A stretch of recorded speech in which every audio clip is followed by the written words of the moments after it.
Well, summertime and the living is easy, as they say. Blimey, it's scorching, and it's, just tell you what time it is. Welcome back, by the way.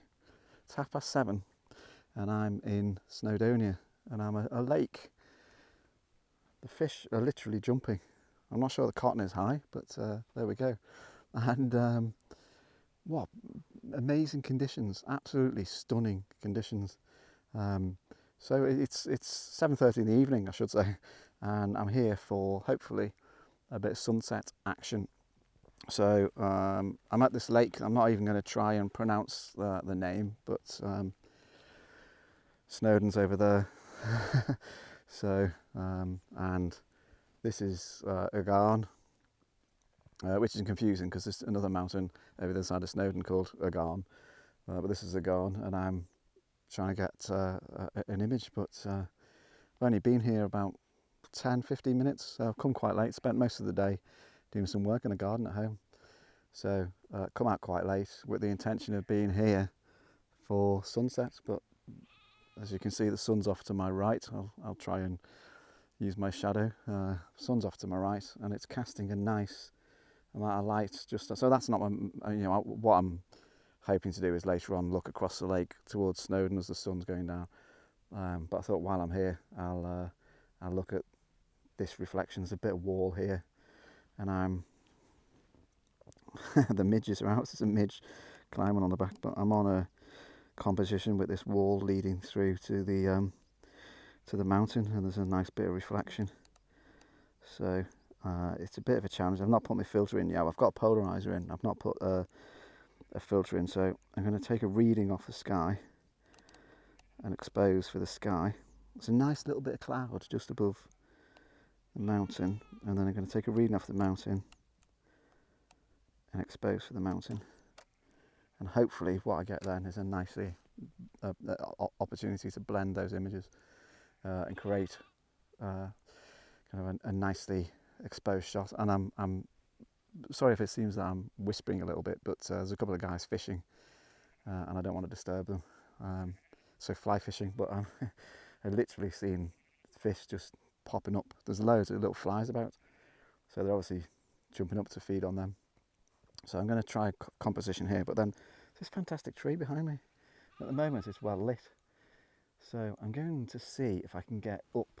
This wall runs up here, so I'm going to see if I can get up high enough behind the tree to get an image looking down once I've finished here. But I've got my shorts on, and I'm glad I put some fly spray on my legs because I think they're biting. There was a fish just jumped there as well. But there's a guy fishing in a boat. He was here a few minutes ago and he's rowed off down there, and after he rowed off, fish started jumping here, so they're probably having a bit of a laugh. Well, I've made my way up just from the edge of the lake a little bit, not too far, which is just as well because there's not really a path, but it's actually two trees. I think there's an old building here as well. I think it's a nice composition to have kind of the tree and the mountain and the lake, making a kind of nice combination. It'd be interesting. It's another one of the things I'll have to write down. It'd be interesting to go back in the winter and see that tree kind of bare, maybe with a kind of bit of snow. But actually, it's in full leaf, which is great. So I'll show you the composition I'm working on, and then explain. Loads of midges. So here's the composition. So here's the tree. Ugarn is just here, and obviously I've got the lake on my rule of thirds. The tree is kind of on the third ish. See, I'll show you. If I put it exactly on the rule of thirds, lose too much of the lake.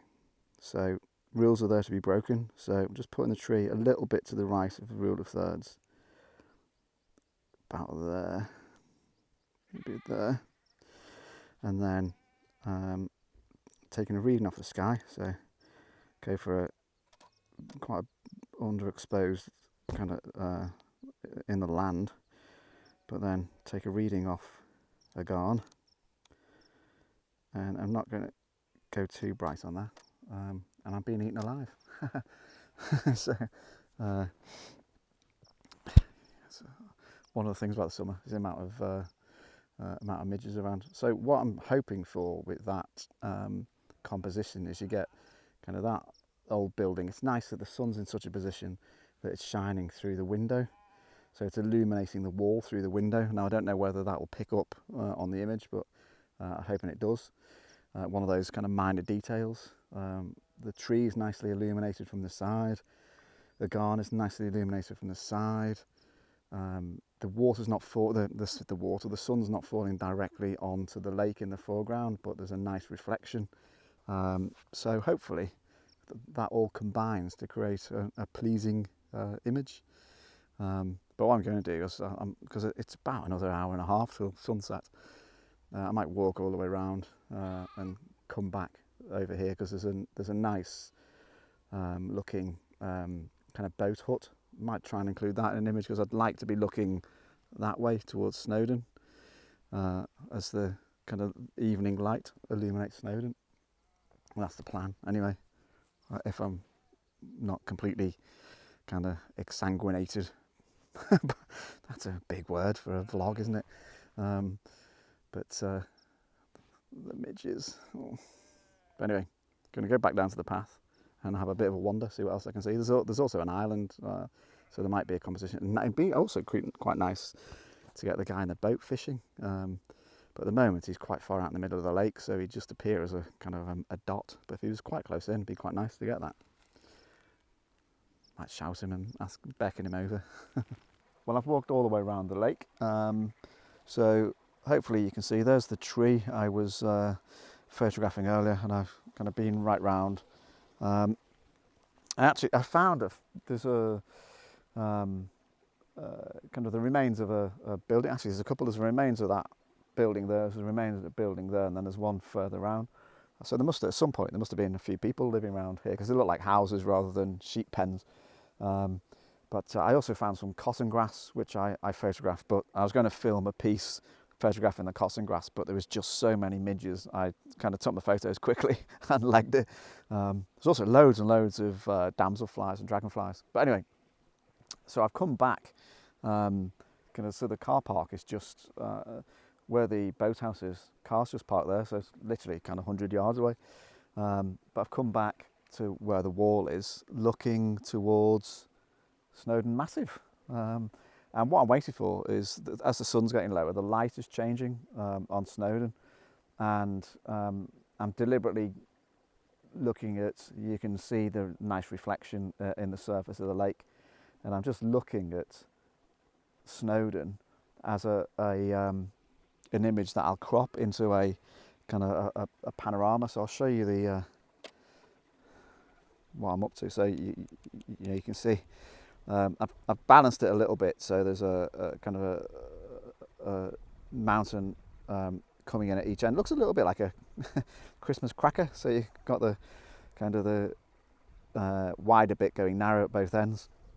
That's just to give it a bit of balance. Hopefully that makes sense. But I'm just interested in that reflection, and I'm going to take my reading off the summit of Snowdon just there.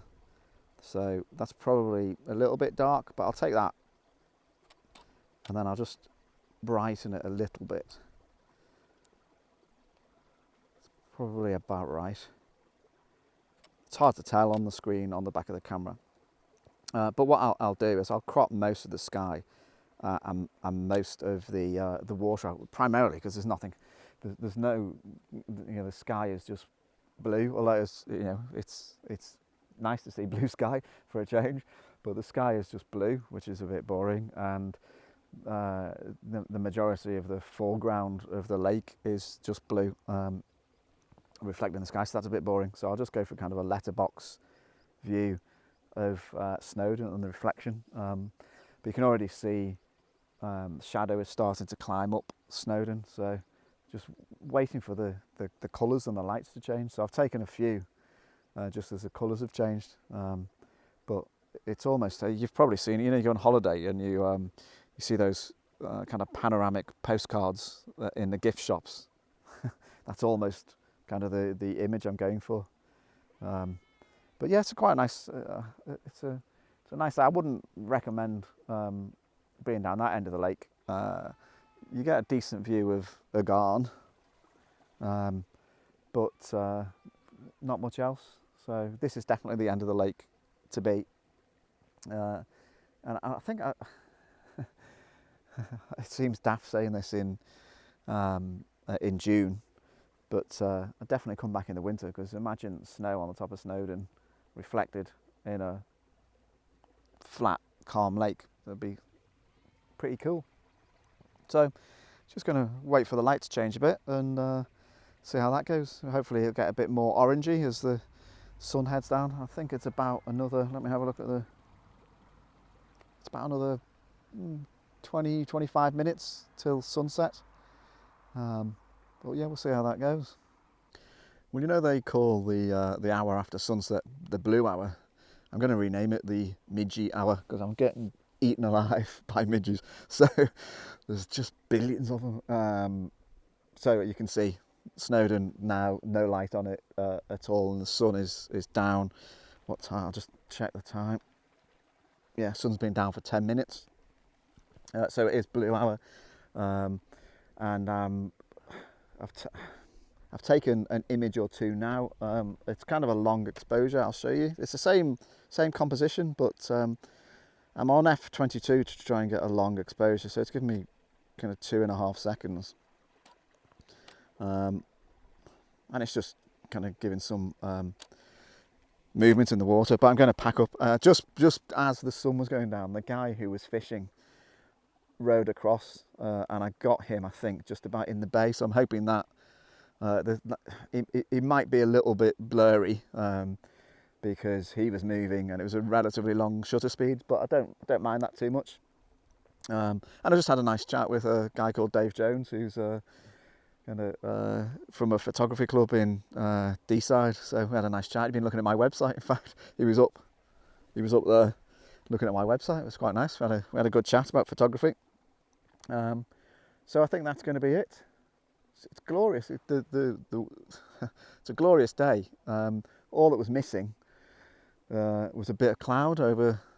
You know, if as the sun was going down, there was cloud up in the sky, it would have been great, because you get that colour. But you can't have everything. And if I was on 500px or an Instagram fiend, I'd Photoshop a full moon into there, wouldn't I? And or probably an upside down full moon, as people tend to do. But hope you enjoyed the trip. Nice little lake. Probably have, you know, if you came and parked there, it's literally about you could. It's literally about 100 yards. Take you about 3 minutes to get here from the car. So it's a little bit hidden away. It's not obvious to find, but probably worth a trip. I'd be really interested to see what it's like in the winter, if it kind of gets a covering of ice over it. I'll have to have a look. So anyway, hope you enjoyed the trip. Hope you enjoy the images when they come out, and I'll see you again soon.